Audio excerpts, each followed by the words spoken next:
সালাম সালাম, তারপরে কি? আপনারা তো ওই যে ঠাকুরা সোরা সঙ্গীতই পারেন না, আর এটা পারবেন কেমনে? সঙ্গীতটা সে ক্যালকাটাকে নিয়ে লিখেছে। আচ্ছা, আমাদের দেশ তো তখন স্বাধীনই হয়নি, সে এটা লিখলো কেমনে আমাদের জাতীয় সঙ্গীত? সে তো মারা গেছে 1941। আমরা স্বাধীনতা পেলাম কবে? 71-এ। সাইদি সাহেবের মামলার মতো হয়েছে। সাইদি সাহেবের মামলা দিছে, জিনা করছে সাইদি সাহেব। এই যে এখন প্রসিকিউটার, চিফ প্রসিকিউটার তাজুল, এই ছিল সাইদি সাহেবের উকিল। বিচারককে বলল, বিচারক, your honour, can you bring that girl to the court? ওই মেয়েটাকে কোর্টে নিয়ে আসেন। মেয়েটাকে জিজ্ঞেস করলো, মা, তোমার শ্লীলতাহানি কে করেছে? কয় সাইদি সাহেব। কয় তোমার জন্ম কবে? কয় 75-এ। ঘটনা হয়েছে কবে? 71-এ। মধ্যখানে কয় বছর? এই গায়েবী কথা বলছে না শয়তানগুলো, আল্লাহ গায়েব করে দিছে। ভোট বেড়ে যা, ঠিক না? বা ঠিক? কি মিথ্যা মামলা! একটা সত্যতা তো থাকবে। লোকেরা মামলা খেয়েছে কোথায়? বাড়ি হলো আব্দুর রৌফের এখানে, মামলা খাইছে রাজশাহী সদরে। হয়েছে কি না? আপনি আল্লাহর বান্দাদের সাথে যা ব্যবহার করবেন সেটা আপনাকে ফেরত দিবেন কে? আপনি যদি কারো উপরে শান্তি বর্ষণ করেন, আপনার জন্য শান্তি বরাদ্দ করে দিবেন কে? আপনি যদি কারো মুখে খাবার তুলে দেন, আপনার খাবারের ব্যবস্থা করে দিবেন কে? এই জন্য আমরা সবার মুখে হাসি ফুটাবো। রাজি আছি তো? রাসূল সাল্লাল্লাহু আলাইহি ওয়াসাল্লাম সবার মুখে হাসি ফুটাতেন। আর আল্লাহ বলতেন সূরা নিসার 65 নম্বর আয়াত, রাসূলের বিচার যারা মানে না তারা কখনো মুমিন হতে পারে? কত বিচার আমরা অবজ্ঞা করি। এই যে আমাদের দেশে যে খুন হলো, এই খুনগুলো যদি আল্লাহর কোরআন দিয়ে বিচার করা হতো, একটা খুনও জন্ম নিত না। আল্লাহ বলছেন, ফিল কিসাসে হায়াতুন ইয়া উলিল আলবাব লাআল্লাকুম তাত্তাকুন, 179 সূরা বাকারা। হে দুনিয়ার মানুষেরা শুনো, প্রাণের বদলা প্রাণ নেয়ার ভিতরে আমি প্রাণ রেখে দিয়েছি, এতে তোমাদের তাকওয়া আমি বৃদ্ধি করে দেব।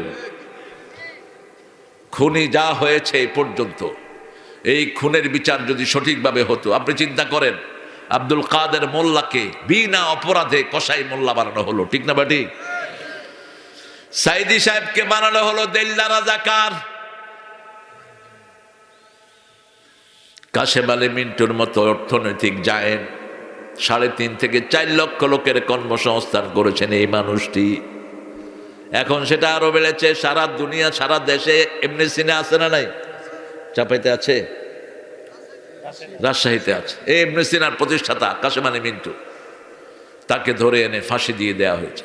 আলী হাসান মুজাহিদ স্কুল জীবনে একজন জায়েন্ট, তার প্রতিষ্ঠিত আদর্শ স্কুল নারায়ণগঞ্জে সারা বাংলাদেশের সেরা স্কুল।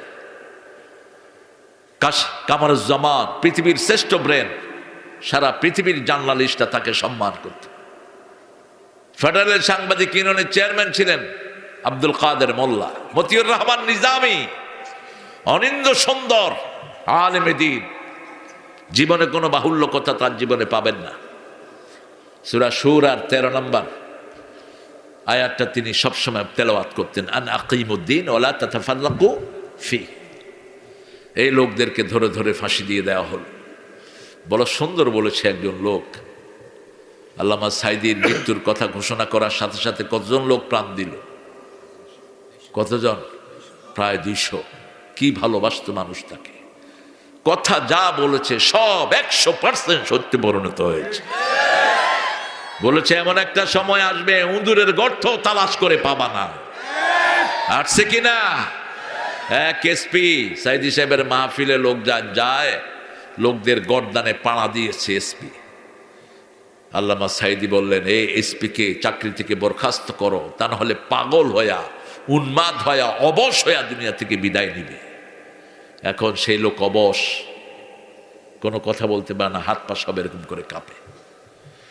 সাইদি সাহেব বলেছিলেন, আমরা গাছের গোড়ায়, তোমরা আগায়, তোমরা আগাবাদী, আমরা মৌলবাদী। বেশি তেড়িবেড়ি করবা, গোড়া ধরে ঝাঁকি দিমু, মামু বাড়ি কই? কোথায় গিয়ে পড়ছে?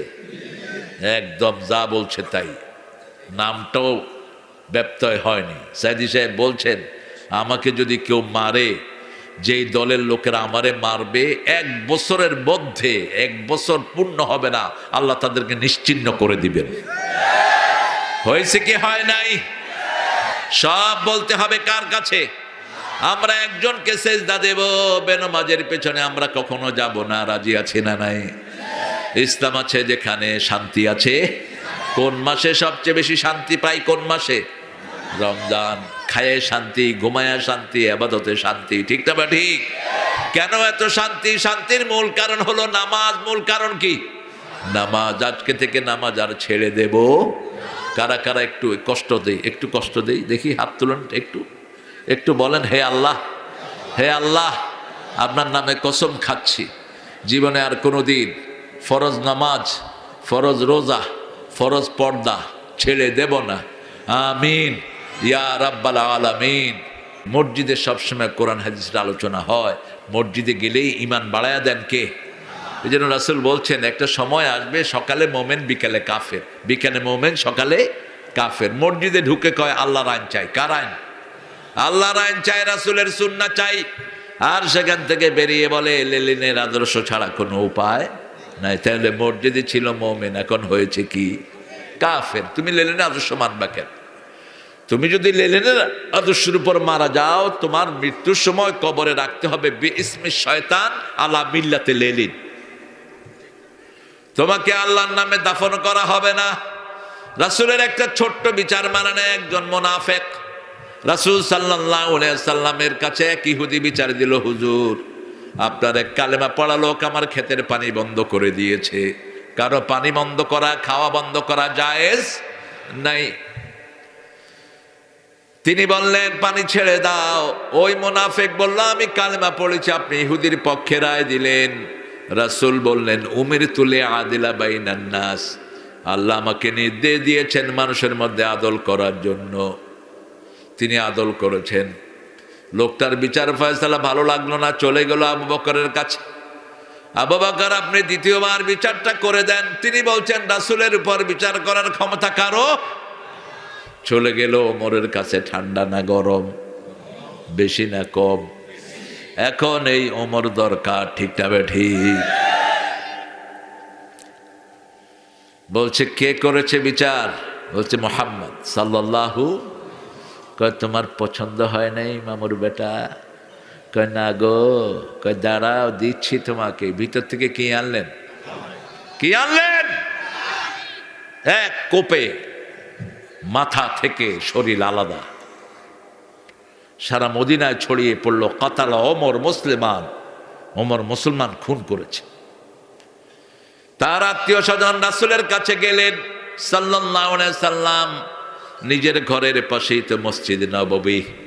তিনি ঘর থেকে বেরোচ্ছেন আর বলছেন লা আজতারি আন্না আখি মুসলিম কাতালা মুসলিমান। আমি ধারণাই করতে পারি না আমার ওমরের হাত কোন মুসলমানের রক্তে রঞ্জিত হতে পারে। কথা শেষ না করতে সূরা নিসার 65 নম্বর আয়াত দিয়ে আল্লাহ জিবরাইলকে নাজিল করলেন, ও মুহাম্মদ বলে দাও ফালা ওয়া রাব্বিক। কসম খাচ্ছেন কে? আল্লাহ নিজে কসম খাচ্ছেন। আমার রুবুবিয়তের কসম, ওরা মুমিন নয়। ফালা ওয়া রাব্বিকা লা ইউমিনুন হাত্তা ইউহাক্কিমুকা ফীমা শাজারা বাইনাহুম সুম্মা লা ইয়াজিদু ফি আনফুসিহিম হারাজাম মিম্মা কাদাইত ওয়া ইউসাল্লিমু তাসলিমা। শুধু বিচার মানলেই হবে না। প্রথম বললেন রবের কসম এরা মুমিন না। এরা কি না? অন্য হাদিসে রাসূল স্পষ্ট করলেন নামাজ পড়লো, রোজা রাখলো, তারপরে এরা জাহান্নামে যাবে। কোথায়? একটা বই আপনারা পড়বেন, সত্যের সাক্ষ্য। কি নাম? সত্যের সাক্ষ্য। একটা হাদিসের উপর বইটি লেখা হয়েছে। আনা আমরুকুম বিখামসিন ওয়াল্লাহু আমারানি বিহিন। আমি তোমাদেরকে 5টার আদেশ করছি, আল্লাহ আমাকে 5টার আদেশ করেছেন। প্রথম আল জামাআ, ইসলামী দলে থাকবা।